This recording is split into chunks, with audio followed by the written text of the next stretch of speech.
공화당 대선 후보 도널드 트럼프가 크리스 크리스티 뉴저지 주지사를 러닝메이트로 지목할 가능성이 높다는 분석이 나왔습니다. 빌 드블라지오 뉴욕시장의 탄핵 위기로 차기 시장 후보군에 관심이 집중되고 있습니다. 뉴욕시 정부가 유급병가 조례 위반 업체에 대한 단속을 강화하고 있습니다. 뉴욕시 신축 서민아파트 9곳이 입주자 모집에 나섰습니다. 뉴저지 한인상록회가 제15회 효행상 수상자 13명을 발표했습니다. 이상은 이 시각 주요 뉴스입니다.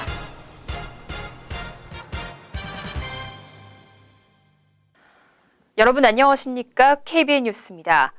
공화당의 도널드 트럼프는 내일 인디애나 경선에서도 승리를 자신하고 있는데요.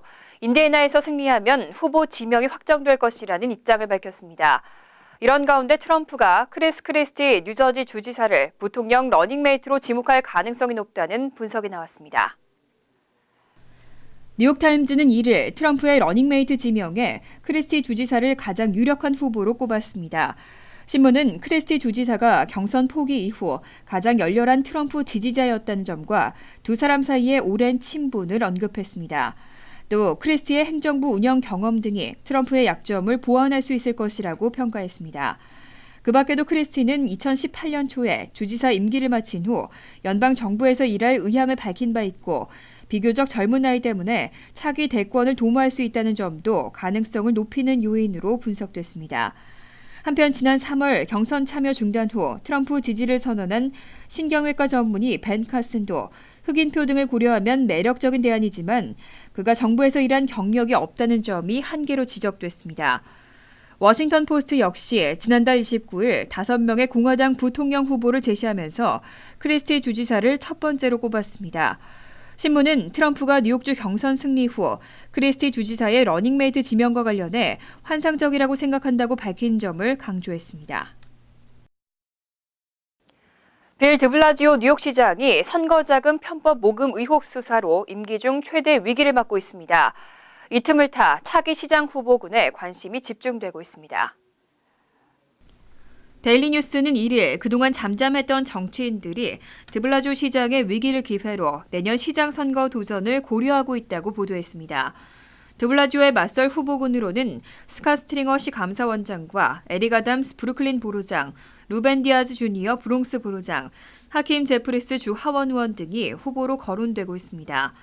이들 가운데 디아즈 주니어 보로장은 공공연히 시장 출마 의사를 밝히고 있습니다.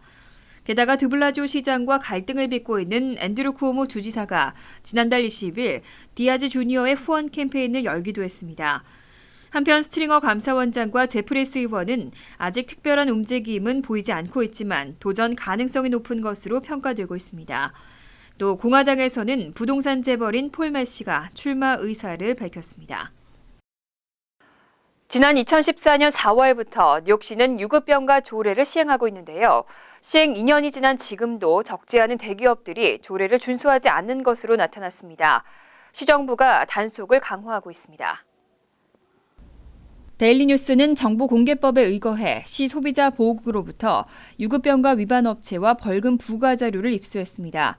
이 자료에 따르면 대형 약국체인 CVS는 올해 10만여 달러의 벌금을 부과받아 위반 업체 중 액수가 가장 많았습니다.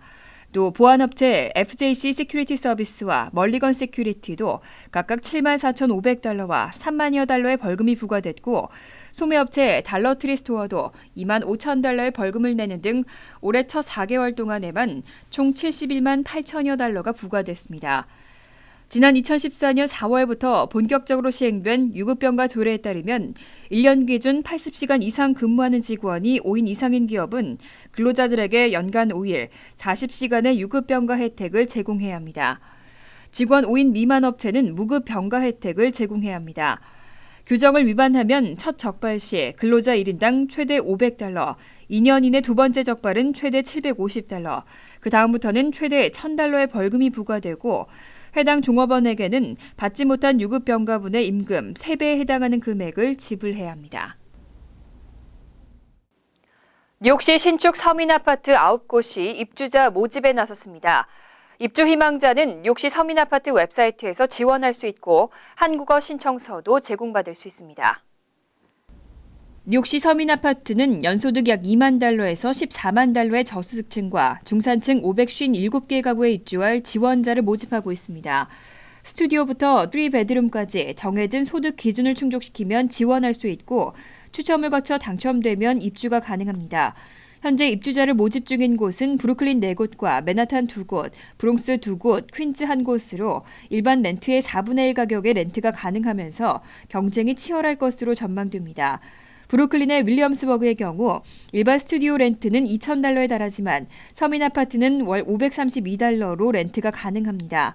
윌리엄스버그 서민 아파트의 지원 자격은 소득이 $2490에서 $24,200 사이로 6인 가족 기준 $6120 연소득의 가구라면 3베드룸을 $1,182에 렌트할 수 있습니다. 입주 희망자는 뉴욕시 서민 아파트 웹사이트를 방문해 온라인이나 오프라인으로 지원할 수 있습니다. 한국어 번역본도 제공받을 수 있습니다. 서민 아파트의 입주자 신분은 영주권자 이상으로 뉴욕시 거주자만 해당됩니다. 뉴저지 한인상록회가 제15회 효행상 수상자를 발표했습니다. 총 13명이 선정됐는데요. 시상식은 오는 5월 7일입니다. 상록회는 29일 제15회 효행상의 부문별 수상자 총 13명을 선정했다고 발표했습니다. 효녀상 수상자로는 오난희, 이정은, 김미랑 씨 등 3명이 선정됐습니다. 상록회는 오 씨는 홀로 계신 92세 어머니를 모시며 가족을 부양해왔고 이정은 씨와 김미랑 씨 역시 어머니의 병간호를 위해 지극정성으로 부양하고 주변의 모범이 됐다고 설명했습니다. 효자상에는 KCC 사무총장인 강석영 씨가 선정됐습니다. 장안 아버지상에는 투병 중인 아내를 돌보며 자녀를 홀로 키운 이현배 씨가, 장안 어머니상에는 전시회 수익금 전액을 선교비로 기부하기도 한 화가 주선옥 씨가 선정됐습니다. 그 밖에 장안 아내상은 남편에게 신장을 이식해준 이수산 씨가, 장수상은 올해로 95세를 넘긴 김진섭, 김희출, 김희선 씨가, 사회봉사상에는 매주 한인 노인들을 위해 봉사하는 피터 스토니트 씨와 백운기 뉴저지 노인회 회장 브루스 리에드 등이 꼽혔습니다. 시상식은 오는 5월 7일 오전 10시부터 오후 3시까지 뉴저지 팰리세이즈 팍 파인플라자 연회장에서 열립니다. 뉴욕시에서 종이와 비닐봉지가 유료화될 것으로 보입니다. 관련 조례안의 시의회 통과가 확실시되고 있습니다. 앞으로는 슈퍼마켓과 편의점 등의 종이와 비닐봉지에 5센트가 부과됩니다. 시의회에 따르면 종이와 비닐봉지를 유료화하는 조례안은 오는 5월 5일 본회의에서 표결에 붙여질 예정입니다. 조례안은 슈퍼마켓과 식품점, 편의점 등 식품 또는 생활용품을 판매하는 상점 계산대에서 현재 무료로 제공하는 비닐과 종이봉지에 5센트를 부과하는 내용을 담고 있습니다. 식당에서 음식 포장이나 배달 시 사용하는 일회용 봉지와 푸드 스탬프로 구매되는 물품을 담거나 정육점에서 고기를 담는 비닐봉지는 해당되지 않습니다. 이와 관련해 멜리사 마크 비베르토 시의장도 지지 의사를 표명하며 조례안 통과를 지지했습니다. 한편 비닐봉지 유료화를 반대해왔던 라파엘 에스피날 뉴욕시의원도 지난 1년간 개발도상국들을 방문한 뒤 생각이 바뀌었다며 썩지 않은 비닐봉지가 가져올 자연 파괴와 이스트리버로 흘러들어가는 비닐봉지로 인해 시민들이 겪게 될 오염, 또 기후변화 문제까지 생각하면 유료화 대신 비닐봉지 사용을 아예 금지해야 한다고 주장했습니다. 뉴욕시에서 일부 경범죄에 대한 처벌이 대폭 완화됩니다. 노상방뇨나 길거리 쓰레기 투척, 길거리 음주 등이 대상으로 벌금과 구류 일수가 대폭 줄어들 것으로 보입니다. 최근 시의회는 이른바 삶의 질을 떨어뜨리는 일부 경범죄에 대한 처벌을 완화하는 조례안에 패키지 수정 작업을 완료한 것으로 나타났습니다. 올해 초 상정된 이 패키지 조례안은 곧 본회의 표결에 붙여지는데 멜리사 마크 비베르토 시의장 등의 지지를 받고 있는 만큼 무난히 통과될 것으로 보입니다. 현재는 경범죄로 적발되면 형사법원 출두 명령이 내려지고 법원에 출두하지 않을 경우에는 경찰에 체포될 수 있습니다. 하지만 이번 조례안은 일부 경범죄를 형사법원 대신 시행정심판 청문사무국에서 처리하도록 하고 형량과 벌금의 수준을 낮추도록 하고 있습니다. 이에 따르면 노상방뇨나 길거리 쓰레기 투척 또는 침을 뱉다가 적발될 경우 구류일수가 현재 최대 10일에서 1일, 길거리 음주에 대한 최대 구류일수도 현재 5일에서 1일, 금연공원에서 담배를 피우는 등의 공원 이용 규정 위반 시에도 현재 최대 벌금 $1,000, 90일 구류 처분에서 벌금 $200와 구류 1일 또는 벌금 $300로 완화될 전망입니다.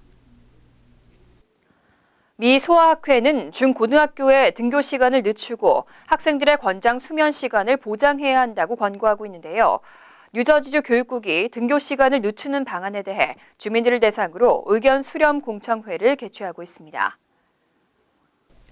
레코드지는 1일 온라인판에서 주 교육국이 등교 시간을 늦추는 방안에 대한 주민 의견을 듣기 위해 이번 주부터 공청회를 개최하기로 했다고 보도했습니다. 첫 번째 공청회는 오늘 오후 캠든 카운티 칼리지의 블랙우드 캠퍼스에서 열렸습니다. 이어 4일 오전에는 멀로의 뉴저지주 교장협회 사무실, 오는 10일에는 저지시티의 프랭클린 윌리엄스 중학교에서 공청회가 열립니다. 주 교육국의 등교 시간 재검토를 의무화하는 법안은 지난 6월 주의회를 통과하고 8월에는 크리스 크리치 주지사가 서명한 바 있습니다. 질병예방통제센터 자료에 따르면 전국 공립고 가운데 40%는 등교 시간이 오전 8시 전입니다. 오전 8시 30분 이후인 학교는 전체의 17.7%에 불과합니다. 때문에 중학생의 59%와 고교생의 87%가 권장 수면 시간을 채우지 못하고 있는데 이런 수면 시간 부족이 성적에 직접적인 영향을 미친다는 연구 결과가 잇따라 발표되고 있습니다. 이에 따라 뉴저지주에서는 이미 다수의 학군에서 자체적으로 수업 시작 시간을 늦추는 방안을 검토하고 있습니다. 잠시 후 KBN 뉴스가 계속됩니다.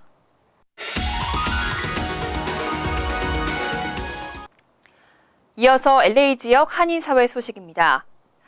경찰이 여성 수감자를 주먹으로 무차별 폭행하는 장면이 공개됐습니다. 또다시 과잉 진압 논란이 일고 있습니다. 플로리다주 잭슨빌 셰리프국이 오늘 아침 공개한 CCTV 영상입니다. 경찰 한 명이 여성 수감자를 벽 쪽으로 강하게 밀치자 여성이 경찰에게 발길질을 시작합니다. 그리고는 잠시 뒤 경찰은 여성의 가슴과 얼굴 부위를 주먹으로 두세 차례 가격했고 이 여성은 흔들거리며 주저앉더니 이윽고 앞으로 쓰러졌습니다. 경찰에 따르면 체포된 여성은 두발 카운티 교도소로 후송돼 경찰 인솔을 기다리던 중이었고 계속해서 경찰 명령을 무시했습니다. 하지만 해당 경찰국은 여성을 제압하는 과정이 잘못됐다고 밝히며 결국 폭행 경관을 어제부로 해고 조치했습니다. 한편 최근 몇 년 사이 여성이 경찰관에게 얼굴을 맞는 동영상이 여러 차례 공개되며 경찰의 과잉 진압 논란이 이어지고 있습니다. 월드리포트입니다. 일본에는 다양한 이색 카페들이 많은데요. 요즘엔 동물을 직접 만지며 차를 마실 수 있는 동물 카페가 등장했습니다. 특히 고슴도치나 올빼미, 뱀 같은 야생동물을 볼 수 있는 카페가 인기를 끌고 있습니다. 최근 일본 도쿄에 문을 연 카페. 그런데 이곳의 메뉴판에는 음식이 아니라 고슴도치의 성별과 품종이 적혀 있습니다. 입장료 14,000원을 내면 메뉴판에서 원하는 고슴도치를 골라 1시간 동안 함께 지낼 수 있습니다. 고슴도치는 손님들의 손 안에 푹 안긴 채 밥도 먹고 기어오르며 애교를 부립니다. 고슴도치 카페는 문을 연 이후 매일 예약이 꽉 들어찰 만큼 큰 인기를 끌고 있습니다. そうですね、結構オープンしてから外でお待ちいただくお客様に、申し訳ないんですけどもお待ちいただいていることも多いですし 특히 가까이서 보기 힘든 고슴도치를 직접 만져볼 수 있어 어린 자녀를 데려오는 부모들이 많습니다. 인근의 또 다른 카페. 손님들과 동석한 주인공은 호기심 가득한 동그란 눈을 반짝이는 올빼미들입니다. 손님들은 올빼미를 쓰다듬고 팔에 올려보기도 하며 즐거운 시간을 보냅니다. 사람의 손길이 익숙한 듯 올빼미들도 온순하고 사람을 잘 따릅니다. First of all, they're very cute, and then it's not kind of a pet that you can see up close every day. 원래 올빼미는 밤에 활동하는 야생동물이지만 카페의 올빼미들은 어릴 때부터 사육사에게 키워져 낮에 활동해도 건강엔 이상이 없다고 합니다. 담력이 없으면 갈 수 없는 뱀 카페도 있습니다. 손님들은 주문한 음료를 마시며 유리 상자 안에 뱀을 감상합니다. 하지만 이게 전부가 아닙니다. 추가 요금을 내면 뱀을 만져보고 몸에 둘러보는 체험을 할 수도 있습니다. 공포스러울 것이란 예상과 달리 카페 안은 웃음소리로 넘쳐나고 남성 손님보다 오히려 여성 손님들이 더 많이 찾고 있습니다. I was initially interested in environmental conservation, and in that context, I wanted to show people the good parts of animals, so I started this cafe. 야생 동물마저 카페 돈벌이에 이용한다는 비판도 있지만 이색동물 카페는 삭막한 도시 생활에서 잠시나마 야생을 느끼는 휴식처로 떠오르며 문전성시를 이루고 있습니다. 간추린 소식입니다. 최근 뉴욕주에서 85명의 한인 변호사가 탄생한 것으로 잠정 집계됐습니다. 지난해 2월 시험 한인 합격자 61명보다 20명 이상 늘어난 것입니다. 위원회에 따르면 지난 2월 뉴욕주 변호사 시험에는 총 4,193명이 응시해 이 중 41%가 합격했습니다. 미국 내 법대를 졸업한 시험 응시생의 합격률은 49%, 외국인 시험 응시생의 합격률은 30%였습니다. 최근 대학들의 합격 통지 오류가 이어지고 있습니다. 이번엔 맨하튼의 스쿨 오브 비주얼 아트 대학원이 일부 학생들에게 비주얼 내러티브 프로그램 석사 과정에 오류 합격 통지서를 발송했습니다. 같은 날 오후 학교 측은 정정 이메일을 보내고 사과했습니다. 지난 13일에는 버팔로 뉴욕 주립대가 지원자 5,000명에게 실수로 합격 통지서를 발송한 바 있습니다. 최근 열차 탈선 사고가 증가하고 있습니다. 백악관에서 약 3km 떨어진 수도 워싱턴 DC 주택가 부근에서 어제 오전 6시 40분쯤 화물열차 탈선 사고가 발생했습니다. 특히 탈선한 화물열차 13량 중 3량에서 수산화나트륨 등의 화학물질이 유출됐습니다. 소방당국은 파손 부분을 응급 봉합하고 추가 유출을 막았으며 현장에 정리 작업을 벌였습니다. 하지만 사고 지점 부근이 폐쇄됐고 전철 운행도 중단됐습니다. 샌디 잽 대령이 미 육군 사관학교 신임 학장으로 지명됐습니다. 잽 대령은 웨스트포인트 출신으로 모교에서 사회과학 학과장을 맡고 있으며 200년 만에 처음으로 여성이 학장에 지명됐습니다. 1802년 설립된 웨스트포인트가 처음으로 여성 생도를 받은 것은 1976년입니다. 앞서 지난 1월에는 다이애나 홀랜드 준장이 웨스트포인트의 첫 여성 생도 대장이 됐습니다. 환율과 증권 소식입니다.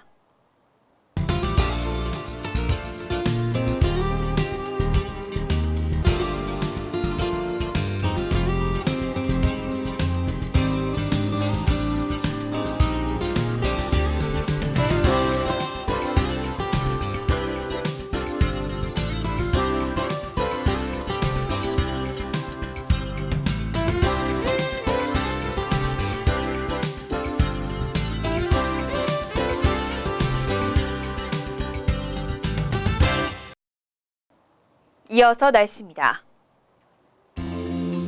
화요일은 때때로 비가 오는 곳이 많겠습니다.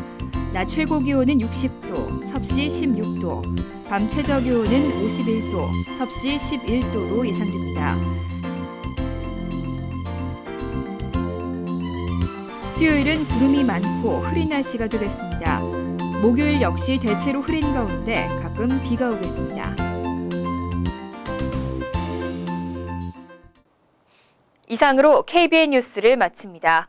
KBN과 함께 즐거운 시간 되시기 바랍니다.